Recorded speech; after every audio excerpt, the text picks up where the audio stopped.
Hi guys welcome to my channel. एबे मोर सकाळ काम सरी जाइए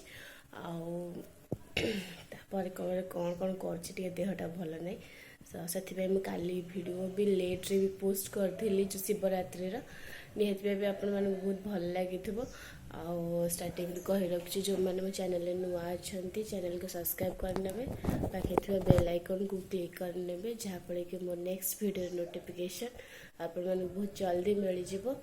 सो चलते ए रोसई कौन हो कौन ना आमती कौन मोर आज दिनटा कटुची सो किसी वीडियो आपण मान सहित सेयार करी। सो चलतु आज मु चूली रे रोसई करी। सो चलते एंजॉय करते। से शाग थुआई आमर ए मैंने शाग बछा हो कटा हेल्ले खिया हम तो मुझे बारी को आसी पाल जोड़े नापी कहीं चूली लगे बहुत इजी हुए पाल ने तो मुझे पाल गदा थुआई ये बापा ठिया आ बो से कौन बैगण तोड़ते तो चलते ए चूली रे मु पाल रखीदेली देन आम काठ आनिबा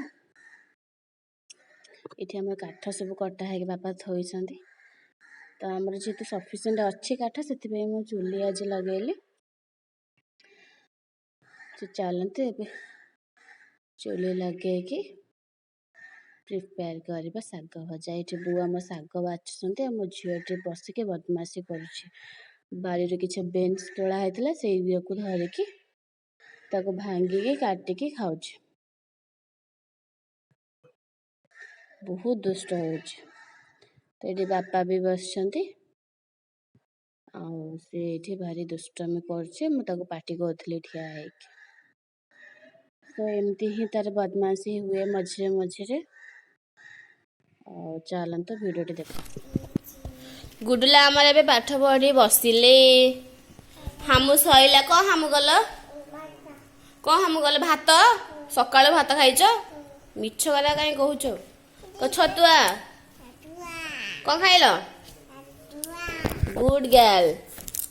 हाँ आमर एटा कौन कह एटा कौन एटा एटा कैट एठी कौन अच्छे एटा कौन मंकी मंकी हाँ आउ अच्छे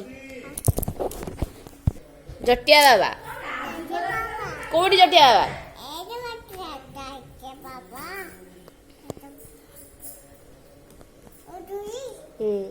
उई कहीं उई कहीं एठी उई हाँ रुसी कहीं रुसी हाँ एक एक हाँ उखल उखल कहीं जटिया जटिया बाबा हाथी हाथी ओट आउ औषध कलम हाँ गुड गर्ल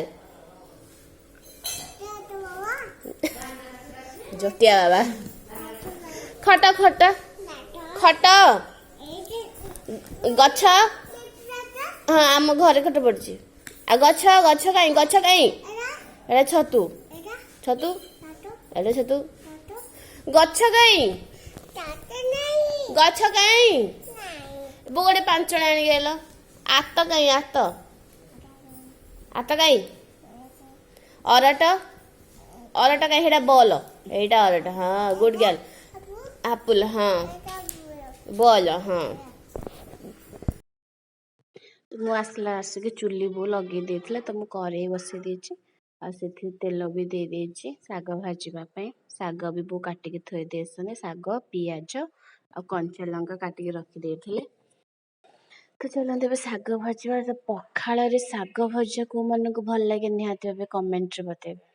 तो ये मु सोरिष किसी दे से भी फुटी गलाई तो कंचा लंका मुझे देदेवी कंचा लंका टिके फुटी आसला परे देन पियाज पियाज पकेबा आमे कटा हेतला पियाज। तो आम घर तो कंपलसरी पखाड़ रे शाग भजा खाइबा को समस्ते बहुत पसंद करती मोर भी अभ्यास हो गला ये आसिक खाइबारे। तो ये चलते शाग पकईदबा पियाज भाजी हो गला शाग कटा है रखाई को पकेଇदबा ଶାଗ ଟିକେ ନସି ଆସିଲେ ନା ସେଥିରେ ଲୁଣ ପକେଇ ମୁଁ ଏଇ ଟ୍ରିକ୍ଟା ଜାଣିନଥିଲି ମୋ ହଜବେଣ୍ଡ ମୋତେ ଏଇଟା ଏମିତି କହିଥିଲେ ଯେ ସାଙ୍ଗେ ସାଙ୍ଗେ କେବେ ଲୁଣ ପକେଇବନି ଟିକେ ସମୟ ପରେ ପକେଇଲେ ଭଲ ଲାଗିବ। ସୋ ମୋର ବି ଶାଗ ଭାଜି ଭାଜି ପୁରା ଅଭ୍ୟାସ ହେଇଗଲାଣି କାରଣ ମୋ ହଜବେଣ୍ଡଙ୍କ ସବୁଠୁ ଫେଭରେଟ୍ ହେଲା ଶାଗ ଭଜା। ତାଙ୍କୁ ନିହାତି କମ୍ପଲସରି ଶାଗ ଭଜା ଦରକାର। ତ ଏବେ ଟିକେ ନସି ଯାଇଛି ତ ମୁଁ ଲୁଣ ବି ପକେଇ ଦେଇଛି। ଶାଗର କ୍ୱାଣ୍ଟିଟିକୁ ନେଇକି ଲୁଣ ପକେଇବେ। ଆଉ ଏବେ ଆମ ଶାଗ ଭଜା ରେଡ଼ି ହେଇଯାଇଛି। ତ ମୁଁ ୟାକୁ କାଢ଼ି ସାରିକି ଭାତ ବସାଇବା ପାଇଁ ଡେକ୍ଚି ରଖିଦେବି। ତ ମୁଁ ୟାକୁ କାଢ଼ି ଦେବି ଏବେ ସାଙ୍ଗେ ସାଙ୍ଗେ। ସୋ ଚାଲନ୍ତୁ ଏବେ ମୁଁ ଶାଗ ଭଜା କାଢ଼ି ଦେଇକି ଡେକ୍ଚି ବସିବି ଭାତ ବସାଇବା ପାଇଁ। ତ ଏଥିରେ ମୁଁ ଆଳୁ ପକେଇଛି କାରଣ ଆମର ନିହାତି ଭାବେ ଆଳୁ ସିଝା ମୋ ଝିଅର ନିହାତି ହେବା ଦରକାର। ତ ସେଥିପାଇଁ ଆଉ ପରେ କ'ଣ ହେଉଛି ଭିଡ଼ିଓରେ ଦେଖନ୍ତୁ। ସୋ ଏବେ ମୁଁ ଚାଉଳ ପକେଇ ଦେଇକି ଆସିଲି ଏଠି ଆଉ ଏବେ ଯାଉଛି ମୁଁ ତରକାରୀ ପାଇଁ କ'ଣ ପ୍ରିପେୟାର କରିବି। ତାପରେ ଇଏ କରିବି ଲୁଗାପଟା ବି ଶୁଖେଇ ଦେଇକି ଆସିବି। ଆସି ସାରିଲା ପରେ ତାପରେ କ'ଣ କରୁଛି ଆଉ ମୋ ଝିଅ ବି ପଢ଼ୁଥିଲା ଦେଖିଥିବେ ଆପଣ ପଢ଼ୁଥିଲା। ତ ସେ ବି କୁଆଡ଼େ ମୁଁ ଟିକେ ରୋଷେଇରେ ଟିକେ ରହିଗଲି ବୋଲି ସେ ପଳେଇଲା। ଆପଣଙ୍କ ସହିତ କିଛି ସେଇ ଟାଇମ୍ରେ କଥା ହେଇପାରିଲିନି କାହିଁକିନା ବୋଉଙ୍କୁ ଏସବୁ ଟିକେ ଭଲ ଲାଗେନି। ତ ମୁଁ ତାଙ୍କ ଆବସେନ୍ସରେ ଟିକେ ଏମିତି କରିଦେଉଛି ଭିତରେ ଭିତରେ ଭିଡ଼ିଓ। ସୋ ଚାଲନ୍ତୁ ଦେଖନ୍ତୁ ଆଉ ଏନ୍ଜୟ କରନ୍ତୁ। ପୁଣି ତାପରେ ନେକ୍ସଟ କ'ଣ କାମ ରହୁଛି ଆପଣଙ୍କ ସହିତ ସେୟାର କରିବି। ସେଇଠି ଆମର ପିଆଜ ପତ୍ର ଉପଡ଼ା ହେଇକି ଆସିଛି। ଗୁଡ଼ଲା ଆସେ ବାଛିଆ ତାକୁ ବଛା ହେଲେ ୟାକୁ ପିଠଉ ହବ।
ତ ଏବେ କରେଇ ବସାଇ ଦେଇଛି ଆଳୁ ବାଇଗଣ ଟମାଟୋ ବେସର ପାଇଁ।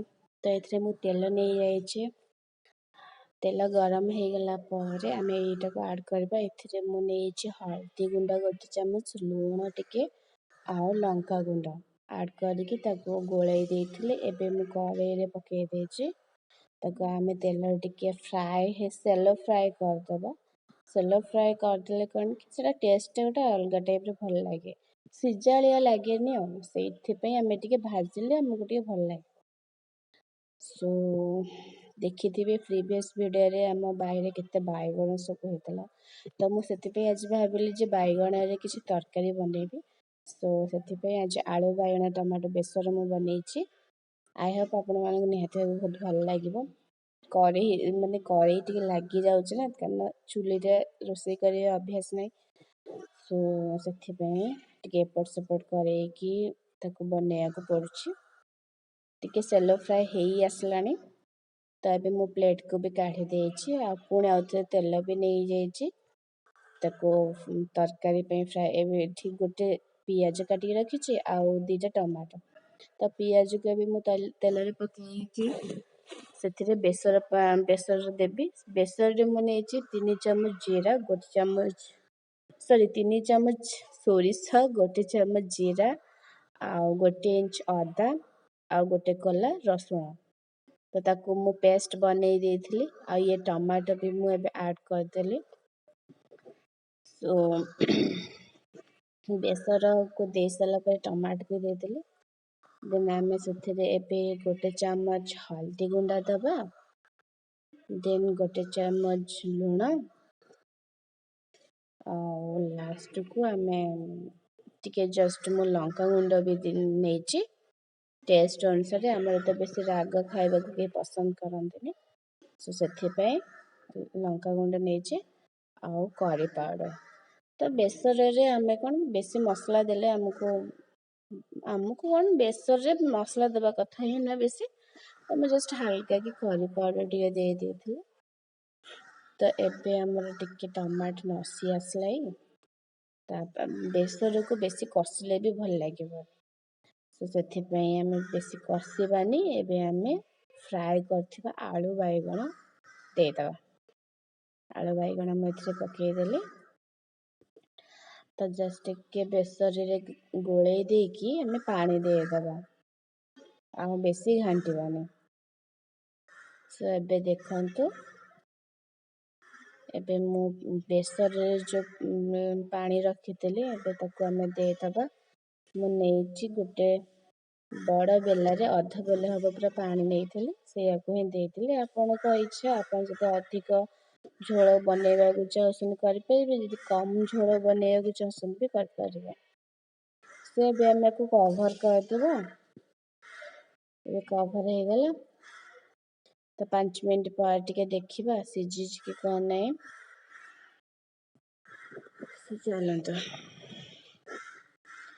से भी कभर काढ़ी के देखिली टिके आलू आमर सिझिनी तो आलू सिझापी आउ टे भी मु देखिकी चेक करके पुणी थे कभर करदेवी तापरे आम पुणी देखा कौन है कौन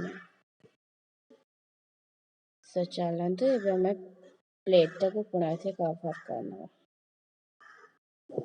तो 5 मिनट पर आम देखा चेक करवा तो आम तरकारी रेडी हो जाइए पूरा पूरी सो आलू भी सिझी जाइए तो लास्ट को तो आमर सबुठो तरकारी